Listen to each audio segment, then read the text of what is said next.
Hey guys, how's it going? So for this video, I want to take a look at the apparent updated timeline of Better Call Saul following the conclusion of Season 4, as we now head into the show's 5th season later this year. Okay, so as we are all aware, the 4th season of Better Call Saul presented us with the most significant advancement in the timeline to occur in the plot of the series to date, in the form of a cold opening montage scene in the 7th episode of Season 4, entitled Something Stupid. We know this to be true based on the information that was presented to us during the scene, which displayed to us that this time-lapse spanned the course of just over 7 months, and then concluded with the ending of Jimmy's PPD on January 12th, 2004. That being said, while no further specific concrete dates were presented to us regarding precisely how much additional time had elapsed following the conclusion of this time-lapse montage scene, nonetheless, based on the context of the plot that transpired over the course of the remaining 3 episodes of Season 4, I think we can infer that no more than a month or so had elapsed in the timeline of Better Call Saul prior to the conclusion of the Season 4 finale. This then means that barring another rapid advancement in the timeline of Better Call Saul occurring during the premiere of Season 5, the first episode of Better Call Saul next season will take place in early 2004, which will now also evidently take the show's timeline closer than it has ever been to potentially meeting up with the timeline of Breaking Bad. The question still remains, however, of precisely how far are we from this event taking place on screen moving forward in the plot of Season 5. So, with this question in mind, if we take the details that were presented to us in the plot of Breaking Bad at face value, we can then see from Season 3 of Breaking Bad in the episode entitled Moss that Walter White's official date of birth on his divorce papers is September 7th, 1959. This then means that due to the fact that the pilot episode of Breaking Bad took place on Walter White's 50th birthday, the first episode of Breaking Bad as a result of this took place on September 7th, 2009. And then, by virtue of the fact that we know that Breaking Bad spanned 2 calendar years exactly, as a direct result of the fact that the series finale of Breaking Bad took place on Walter White's 52nd birthday, this would then make the official timeline of Breaking Bad span from September 7th, 2009 to September 7th, 2011. Of course, however, that being said, despite this apparent establishment of the official timeline of Breaking Bad via Walter White's divorce papers, there are still nonetheless a fair number of inconsistencies that can still be found via the plot and dialogue of Breaking Bad that seem to directly contradict this apparent 2-year timeline of Breaking Bad. For example, right off the bat, as we can see in the pilot episode of Breaking Bad, Walter White appears to be driving with a disabled parking permit tag on his rearview mirror, which seems to have an expiration date of December 27th, 2008. So, that being said, while this plot detail could clearly be interpreted as an inconsistency in the apparent timeline of Breaking Bad spanning from 2009 to 2011, at the same time, some artistic license could be theoretically taken by fans of the show in order to explain away this potential inconsistency. For example, one could theoretically surmise that Walter White had been driving with an expired disabled parking permit tag, which in my opinion is by no means completely infeasible or outside of the realm of possibility when using this artistic license to interpret the scene in the context of establishing a concrete 2-year timeline of the plot of Breaking Bad. Furthermore, if we in the end ultimately use this premise of an artistic license to explain away this potential timeline inconsistency, we can then also again use this technique to account for another ostensible inconsistency in the timeline of Breaking Bad as well, which was displayed to us in the 4th season of Breaking Bad in the episode entitled Shotgun. Okay, so during a scene in this episode of Walter White at Los Pollos Hermanos, we can see a poster on the wall of the Los Pollos Hermanos restaurant which states, ABQ votes Best Burrito 2010. Now, that being said, the reason why I bring up this plot detail of this poster from Season 4 of Breaking Bad is that due to the fact that Season 1 of Breaking Bad originally aired in 2008, some people have surmised that the 2-year period of time which the show encompassed thus spanned between the years 2008 to 2010, which appears to be reinforced by Walter White's aforementioned rearview mirror tag. However, that being said, this poster from the plot of Season 4 of Breaking Bad appears to cause a major inconsistency in this assumption as a direct result of the fact that this episode in Season 4 of Breaking Bad took place prior to Walter White's 51st birthday, which according to the 2008 to 2010 timeline hypothesis would have taken place in 2009, which is thus apparently contradicted by this poster which is dated with the year 2010. That being said, however, it in the end appears that this assumption that the 2-year timeline of Breaking Bad spanned from the years 2008 to 2010 was nonetheless directly contradicted by Walter White's aforementioned divorce papers, which clearly indicates that based on Walter White's date of birth, that the pilot episode of Season 1 of Breaking Bad took place in 2009 and not in 2008. And so, that being said, if we continue to believe that the timeline of Breaking Bad spanned from 2009 to 2011, despite the aforementioned rearview mirror tag with the expiration date of December 27, 2008, this then could explain the date on this poster of being the result of Los Pollos Hermanos having been voted the best burrito in Albuquerque for the year 2010 due to the fact that, as stated previously, this episode took place prior to Walter White's 51st birthday in Season 5 of Breaking Bad, in the episode entitled 51 on September 7, 2010. Which would then also mean that this episode in Season 4 of Breaking Bad entitled Shotgun took place in early 2010 as well, thus seemingly coinciding with the 2-year timeline of Breaking Bad, spanning from the years 2009 to 2011. However, even after all of these inconsistencies in the timeline of Breaking Bad now potentially being explained away via this premise of an artistic license, and us now as a result appearing to have established an official concrete timeline for the plot of Breaking Bad of spanning between the years 2009 to 2011, we are of course still left with the infamous and glaring inconsistency regarding this timeline, which was displayed to us in the 5th season of Breaking Bad in the episode entitled Gliding Over All. During this episode, we saw this notorious timeline inconsistency take place during the first meeting between Walter White and Jack Welker, where following Jack Welker and his crew going over the logistical difficulties of pulling off this type of hit that Walt had hired them for, he then stated his infamous piece of dialogue to Walter White in this scene of, quote, I gotta be straight with you, man. Taking out all these guys is doable. But hitting them in 3 separate jails all within 2 minutes? Whacking bin Laden wasn't this complicated.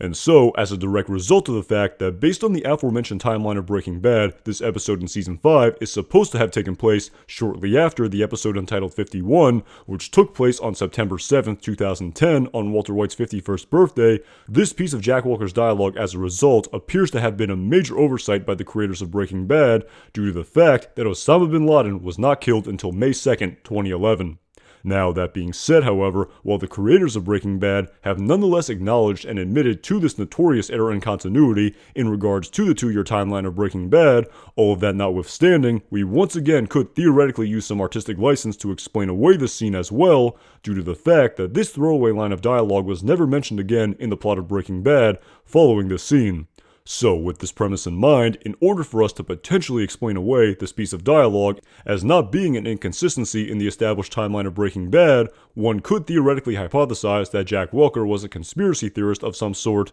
who believed that Osama bin Laden had already been killed prior to the year 2010, and that this fact was being kept secret by the US government. That having been said, while I can understand why this artistic license could potentially be interpreted as a bit outlandish on the surface, I nonetheless think that based on everything that we know about Jack Welker's character from the plot of Breaking Bad, this really could theoretically be a feasible explanation for this piece of dialogue in order to preserve the continuity of the timeline of Breaking Bad, spanning from the years 2009 to 2011.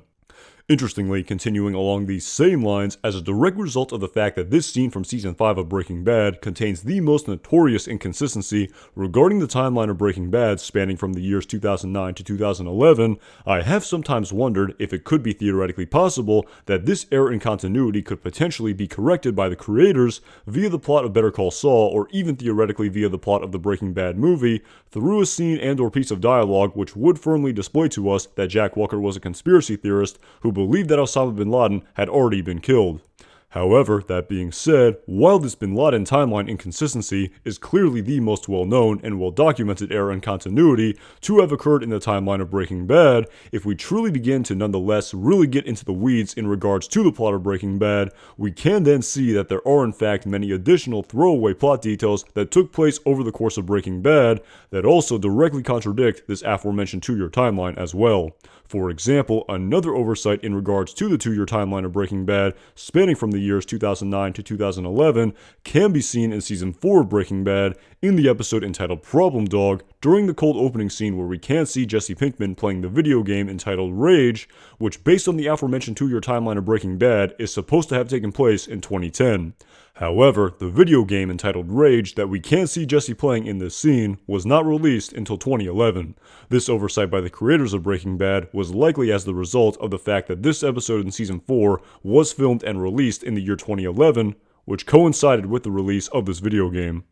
Furthermore, in Season 5 of Breaking Bad, in the episode entitled Say My Name, we can also see during the montage scene of Walter White and Todd Alquist cooking meth together for the first time, a clip of Walter White watching a TV infomercial for the As Seen on TV product entitled The Sticky. However, in actuality, this product was not advertised until 2012, which is well beyond the apparent aforementioned 2-year timeline of Breaking Bad. This oversight again appears to be as the result of the fact that while according to the timeline of Breaking Bad, this episode is supposed to have taken place in 2010, this episode in Season 5 was actually filmed and released in the year 2012, which coincided with this product being advertised on TV.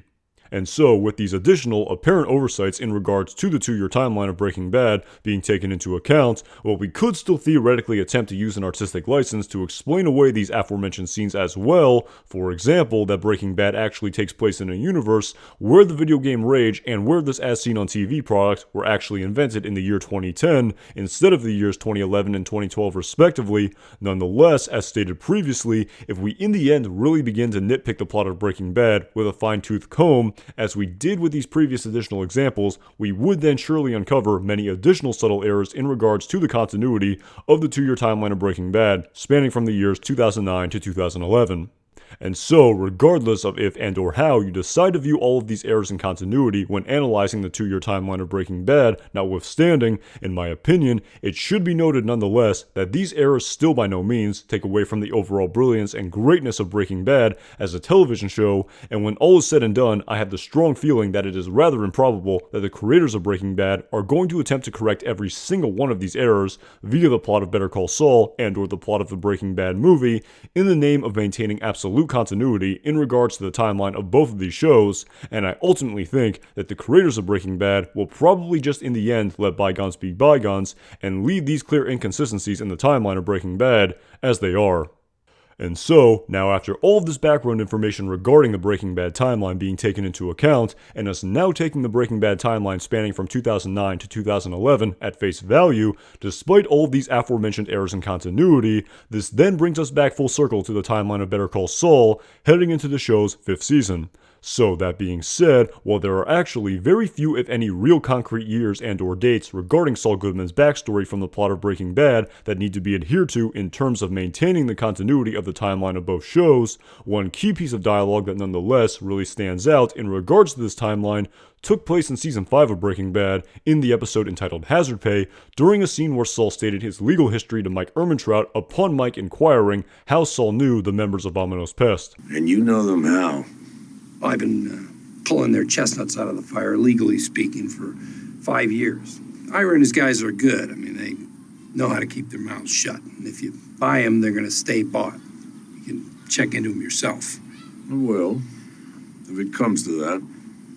And so, due to the fact that according to the timeline of Breaking Bad, this scene in Season 5 of Breaking Bad took place in 2010, one episode prior to Walter White's 51st birthday on September 7th, 2010, this then means that Saul would have then first started legally representing Vamonos Pest sometime around the year 2005. And so, with this fact being taken into consideration, now as Jimmy McGill officially begins to practice the law under the name Saul Goodman following the conclusion of Season 4 of Better Call Saul, I think that it is now extremely likely that the plot of Better Call Saul in Season 5 will, as a result, incorporate Saul Goodman's legal history representing Vamonos Pest, which stems directly from this piece of dialogue from the plot of Season 5 of Breaking Bad.